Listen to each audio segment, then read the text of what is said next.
বিসমিল্লাহির রহমানির রহিম। এই স্লোগান বন্ধ করতে হবে ভাই। ভাই, কালো গেঞ্জি, স্লোগান বন্ধ। আসতে ভাই, কথা শুনতে হবে তো, কথা বলতে আসছি না। আচ্ছা, কোনটা শুনবেন, আমার বক্তব্য না স্লোগান? হ্যাঁ, কোনটা শুনবেন, বক্তব্য না স্লোগান? তাহলে শান্ত হয়ে বসতে হবে। বিসমিল্লাহির রহমানির রহিম। উপস্থিত আজকের এই নির্বাচনী জনসভায় উপস্থিত ঢাকা ৮ আসনের প্রিয় এলাকাবাসী, উপস্থিত ধানের শীষের প্রার্থী জনাব মির্জা আব্বাস, উপস্থিত আমার দলীয় সহকর্মী এবং নেতৃবৃন্দ, আসসালামু আলাইকুম। কেমন আছেন আপনারা? আলহামদুলিল্লাহ। এখন আমি আপনাদেরকে দেখার পরে, দেশে আসার পরে আলহামদুলিল্লাহ ভালো আছে। এখন প্রিয় ভাই বোনেরা, এই যে আমরা আজকে এখানে একত্রিত হয়েছে, এই যে 2 দিন পরে যে নির্বাচন, এই নির্বাচনকে সামনে রেখে এটা নির্বাচনী জনসভা, সেই জন্য আমরা একত্রিত হয়েছি। এখন এই যে নির্বাচন, এই নির্বাচনে সঠিক মানুষকে আমাদের আজকে বাছাই করতে হবে। যেই মানুষের ভিত্তি, যেই মানুষের জন্ম, যেই মানুষের বেড়ে ওঠা এই ঢাকা ৮ এলাকার মানুষের সাথে, এইরকম ব্যক্তিকে আমাদের নির্বাচিত করতে হবে। কারণ যে মানুষটি সারা জীবন আপনাদের সঙ্গে ছিল, যে মানুষটি এই এলাকার মানুষের দুঃখ কষ্ট সম্পর্কে ধারণা আছে, এই এলাকার মানুষের বিপদ আপদে যেই মানুষটি সারাক্ষণ ছিল, এরকম মানুষ যদি আমরা বাছাই করতে পারি, তাহলে সামনে যদি কোনো সমস্যা হয়, যেই মানুষটি এলাকার সমস্যা সম্পর্কে ওয়াকিফাল আছে, সেই মানুষটিকে আমাদের বাছাই করতে হবে। কারণ এলাকার সমস্যার সমাধান করতে হলে, এলাকার মানুষের দুঃখ কষ্ট গোছাতে হলে বাইরে থেকে কেউ এসে কি করতে পারে? করতে পারে না। ঘরের মানুষকে তো কে চিনে? ঘরের মানুষই চিনে, তাই না? বাইরের মানুষ কখনো ঘরের মানুষকে চেনে না। আরেকটা গুরুত্বপূর্ণ কথা ভাই, এই যে ধানের শীষ, এই যে বিএনপি, নির্বাচনের পরে একটি জনগণের সরকার ইনশাল্লাহ গঠিত হবে। কিন্তু এই মুহূর্তে চিন্তা করে দেখেন তো, এই মুহূর্তে যেই রাজনৈতিক দলগুলো নির্বাচন করছে, তার মধ্যে কোন দলটার দেশ চালানোর অভিজ্ঞতা আছে? দেশ চালানোর অভিজ্ঞতা একমাত্র বিএনপির আছে। এবং শুধু অভিজ্ঞতাই নয় তারেক,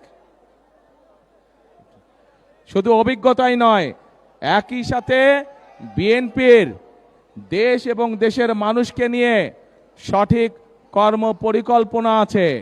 দেশ এবং দেশের মানুষের ভাগ্য পরিবর্তনের জন্য কর্মসূচি আছে বিএনপির একমাত্র। বিএনপির যেহেতু অভিজ্ঞতা আছে, সেই অভিজ্ঞতার আলোকেই আমরা আমাদের কর্ম পরিকল্পনা এবং আমাদের কর্মসূচি আমরা জনগণের সামনে উপস্থাপন করেছি। কারণ এই দেশের মানুষের ভাগ্যের সাথে বিএনপির ভাগ্য জড়িত থাকে। এই দেশের মানুষ, দেশ যদি ভালো থাকে তাহলে বিএনপিও ইনশাল্লাহ ভালো থাকে। প্রিয় ভাই বোনেরা, আমরা এই যে সামনে মঞ্চের সামনে বহু মা বোনেরা বসে আছেন, এরকম সারা বাংলাদেশে কোটি কোটি মা বোনেরা আছেন। বাংলাদেশে প্রায় 20 কোটি জনসংখ্যা। এই 20 কোটি জনসংখ্যার অর্ধেক হচ্ছে নারী। আমরা যদি এই নারীদেরকে দেশের উন্নয়নের সাথে, অগ্রযাত্রার সাথে যদি আমরা সম্পৃক্ত না করি, তাহলে কোনোভাবেই যতই পরিকল্পনা করি আমরা বাস্তবায়ন হবে না। এবং সে কারণেই আপনারা দেখেছেন, দেশনেত্রী খালেদা জিয়া যখন এর আগে দেশ পরিচালনার দায়িত্বে ছিলেন, তখন দেশনেত্রী একটি পরিকল্পনা গ্রহণ করেছিলেন এবং আলহামদুলিল্লাহ সেই পরিকল্পনাটি সফল হয়েছিল। কি সেটি? বাংলাদেশের মেয়েদের শিক্ষা ব্যবস্থা ক্লাস 1 থেকে 12 পর্যন্ত দেশনেত্রী ফ্রি করে দিয়েছিলেন। তার ফলে পরবর্তীতে গত 25 বছর ধরে, গত 20 বছর ধরে কোটি কোটি মেয়েরা, দেশের মেয়েরা শিক্ষার আলো পেয়েছে।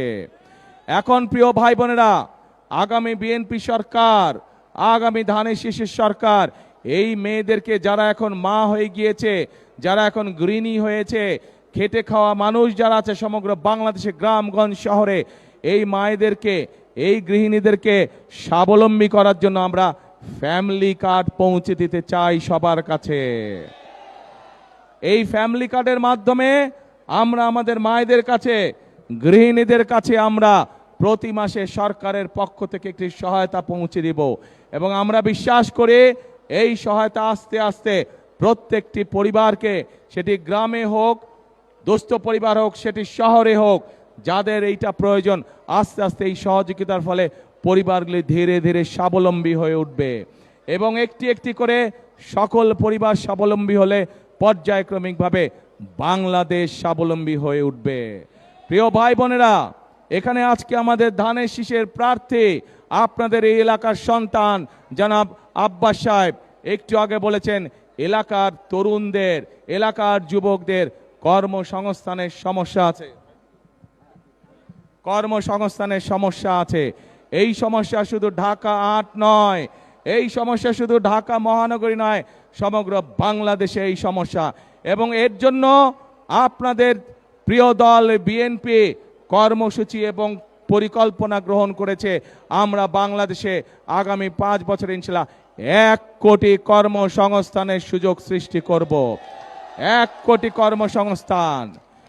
আমরা দেশে বিনিয়োগকারীদেরকে উৎসাহিত করব, বিদেশ থেকে বিনিয়োগকারীদেরকে আমরা আমন্ত্রণ জানাবো। দেশে মিল কারখানা তৈরির মাধ্যমে যেমন আমরা একদিকে বেকার সমস্যার সমাধান করব, একইভাবে আমরা এই ঢাকা ৮ সহ যত জেলা আছে প্রত্যেক জেলায় একটি এবং ঢাকা মহানগরীতে বেশ অনেকগুলো আমরা vocational institute, training institute, technological institute এবং আইটি সংক্রান্ত বিভিন্ন ইনস্টিটিউট আমরা তৈরি করব।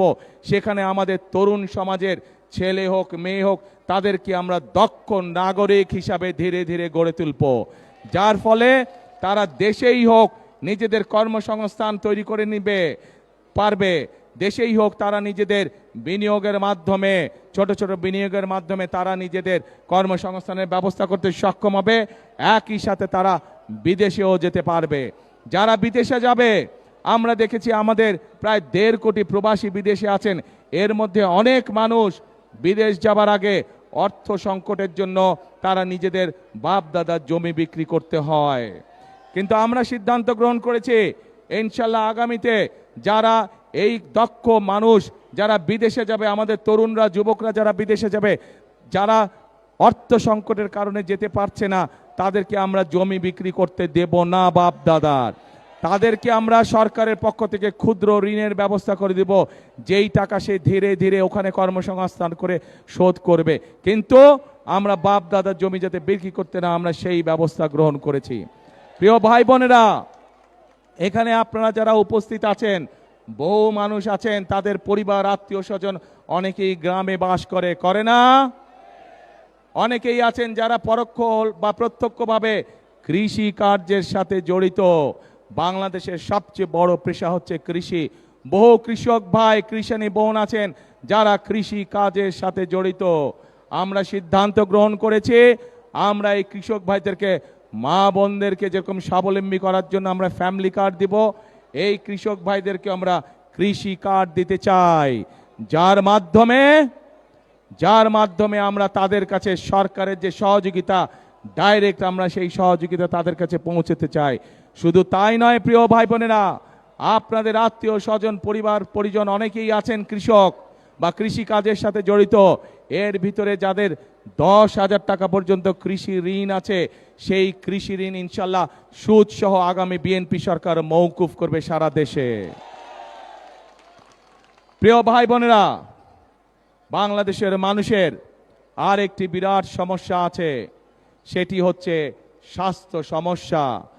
বাংলাদেশের বহু মানুষ, সেটি শহরেই হোক গ্রামেই হোক, সঠিক সময় অনেক সময় চিকিৎসা পায় না, অথবা যখন অসুখ বিসুখ ছোটোখাটো পর্যায়ে থাকে তখন যদি চিকিৎসা সুবিধা পায় তাহলে তার যেমন খরচ কম হয়, সেও দ্রুত অসুস্থ বোধ করতে পারে। কিন্তু এই সুবিধাটাও হয়ে ওঠে না অনেক সময় মানুষের। সেই জন্য আমরা সিদ্ধান্ত গ্রহণ করেছি আমরা সারা বাংলাদেশে, শহর হোক গ্রাম হোক, প্রত্যেকটি জায়গায় আমরা সারা বাংলাদেশে 1,00,000 স্বাস্থ্যকর্মী নিয়োগ করতে চাই। এই স্বাস্থ্যকর্মীরা শহরেই হোক, বিশেষ করে খেটে খাওয়া মানুষ যারা আছে প্রত্যেকের ঘরে ঘরে যাবে, ঘরে ঘরে গিয়ে বিশেষ করে মায়েদেরকে, বিশেষ করে মেয়েদেরকে, বিশেষ করে শিশুদেরকে ছোটোখাটো অসুখ যেগুলো ঘরে বসে চিকিৎসা দেওয়া সম্ভব সেই চিকিৎসা তাদেরকে দিয়ে আসবে, যাতে করে মা বোনদেরকে কষ্ট করে হাসপাতালে যেতে না হয় এবং যাতে করে অসুস্থতা বেশি হওয়ার আগেই যাতে মা বোনেরা সুস্থ হয়ে যেতে পারে। এই 1,00,000 কর্মসংস্থান আমরা তৈরি করতে চাই। প্রিয় ভাই বোনেরা, আমরা আমাদের দেশের সন্তানদের মধ্যে বহু সন্তান যেমন লেখাপড়ায় ভালো, একইভাবে অনেক ছেলে মেয়ে আছে তরুণ বয়সের, যুবক বয়সের, কিশোর বয়সের অনেক ছেলে মেয়ে আছে যারা খেলাধুলাতেও ভালো। আমরা যেমন দেশে ডাক্তার তৈরি করব, ইঞ্জিনিয়ার তৈরি করব, আর্কিটেক্ট তৈরি করব, উকিল তৈরি করব, আমরা পরিকল্পনা গ্রহণ করেছি আমরা আমাদের সন্তানদের ভিতর থেকে যারা খেলাধুলায় ভালো আমরা তাদেরকে পেশাদার খেলোয়াড় হিসাবে আমরা বের করে আনতে চাই। পেশাদার খেলোয়াড় যদি বের করে আনতে পারে, একদিকে যেরকম তাদের কর্মসংস্থানের ব্যবস্থা হবে, একইভাবে তারা দেশের জন্য সুনাম বয়ে আনতে পারবে। প্রিয় ভাই বোনেরা, আমরা আরেকটি পরিকল্পনা গ্রহণ করেছি, সেটি হচ্ছে আমাদের এই সমাজে এক শ্রেণীর মানুষ আছেন যারা আমাদের জন্ম থেকে মৃত্যু পর্যন্ত প্রত্যেকটি বাঁকে বাঁকে যারা থাকেন আমাদের সাথে, বিভিন্ন সময় যারা আমাদেরকে গুরুত্বপূর্ণ পরামর্শ দিয়ে থাকেন। তারা কারা?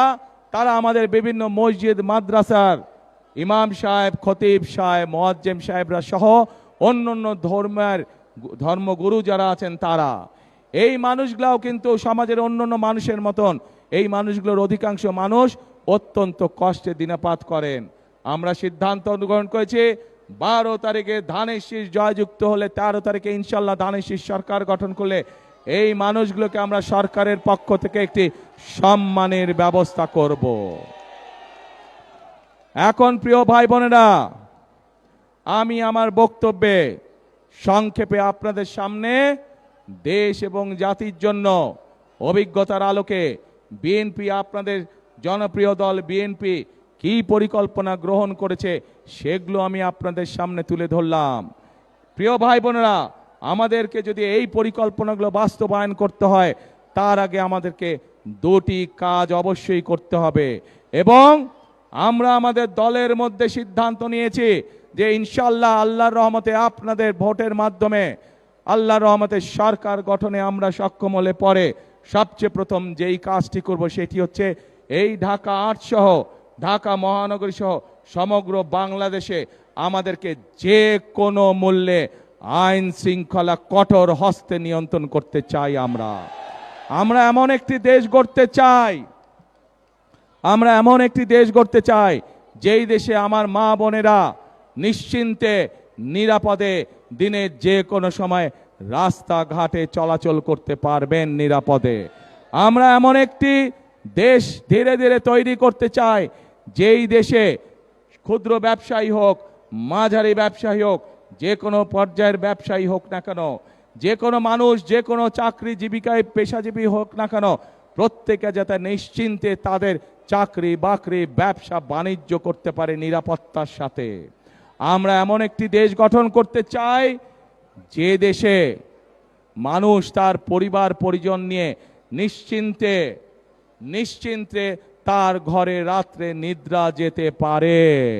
প্রিয় ভাই বোনেরা, একই সাথে আমরা আরেকটি কাজ করতে চাই।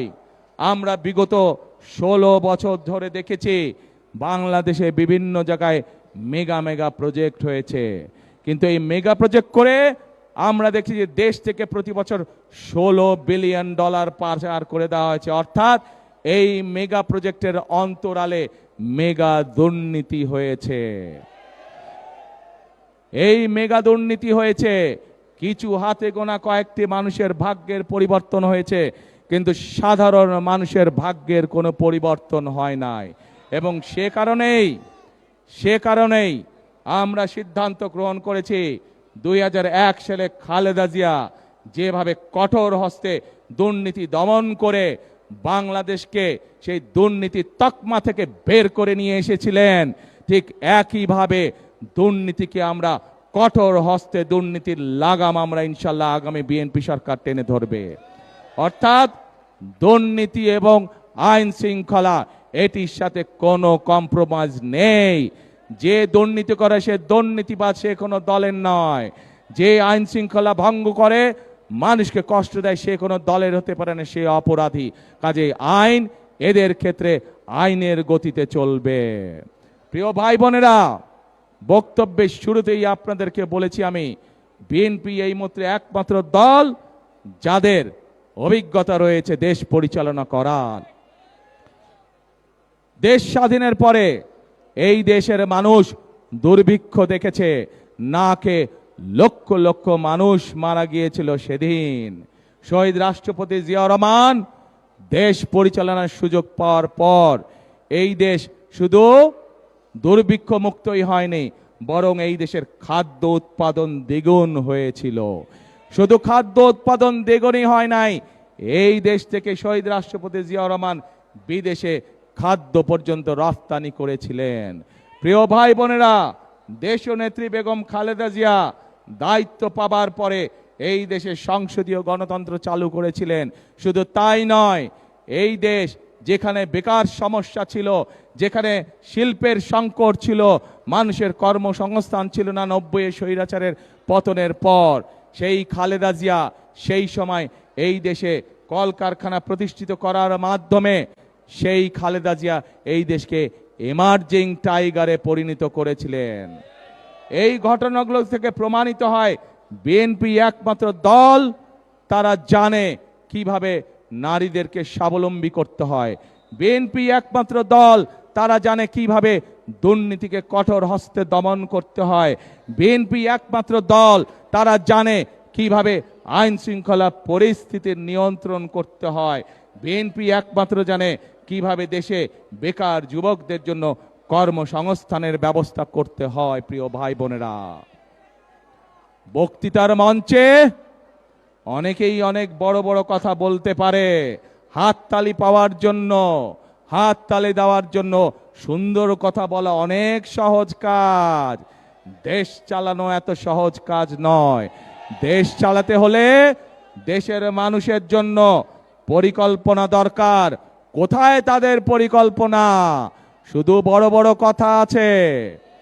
দেশ চালানোর জন্য দরকার কর্মসূচি। কোথায় তাদের কর্মসূচি?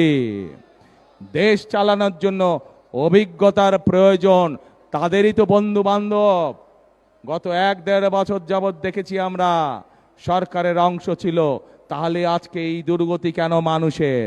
কাজেই প্রমাণিত এটি আজ প্রমাণিত, যদি বাংলাদেশের মানুষের ভাগ্যের কেউ পরিবর্তন করতে পারে, কে পারবে? তাহলে ধানের শীষ। যদি এই দেশের ভাগ্যের পরিবর্তন করতে পারে, কে পারবে? তাহলে যদি এই দেশে দুর্নীতির লাগাম টেনে ধরতে হয়, কে পারবে? যদি এই দেশের আইন শৃঙ্খলাকে শক্ত হাতে দমন করতে হয়, কে পারবে? ধানের শীষ। প্রিয় ভাই বোনেরা, আব্বাস ভাই,